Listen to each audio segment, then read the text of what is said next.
Hello guys, এটা হচ্ছে জামাই ষষ্ঠীর ভিডিও। আমার দিতে খুবই দেরি হয়ে গেছে, তার জন্য ভেরি ভেরি সরি। কিছু মনে করো না তোমরা, আমার ফোন প্রবলেম ছিল তো, তাই জন্য আমি দিতে পারিনি। তা চলো শুরু করা যাক। এই প্রথম যাকে দিয়ে দিল মা জামাই ষষ্ঠীতে আশীর্বাদ করলো, সেটা হচ্ছে আমার হাজব্যান্ড।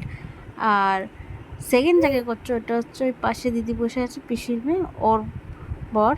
আর 3 নম্বরে যে মাঝখানে বসে আছে ওইটা আমার মাসির মেয়ে বর।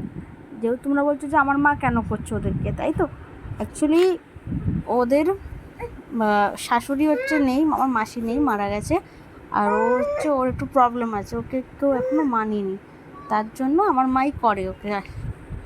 আর খুব ইয়ার্কি ঠাট্টা হচ্ছিল, খুবই মানে কি বলবো, আর এত ইয়ার্কি ঠাট্টা হচ্ছিলো তো, আর কিছু মানে ওরা হাসবে নাকি কী করবে কিছু বুঝতেও পারছে না।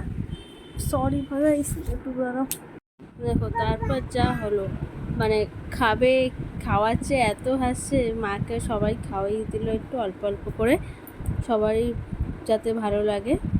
আর এদের শাশুড়ি ভক্ত প্রাণ, এরা সবাই ঠিক আছে, মাসি শাশুড়ির প্রাণ। আর আমার হাজব্যান্ড তো মানে শাশুড়ি ভক্ত প্রাণ। আর এক করে গিফটও দিয়ে দিচ্ছে।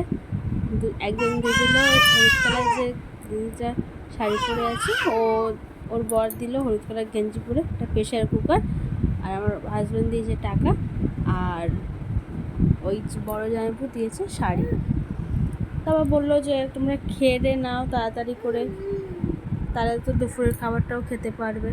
আর আমার ছেলেটা তো এত কান্না লোকজন দেখে, সেদিন মানে ওর কী বলবো, লোকজন দেখলে পরে ওর কান্না পায়, কারো কাছে যেতে তো চায় না।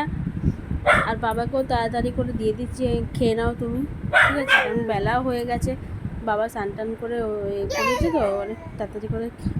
তো তোমার ভালো লাগলে তুমি সাবস্ক্রাইব করে দিও।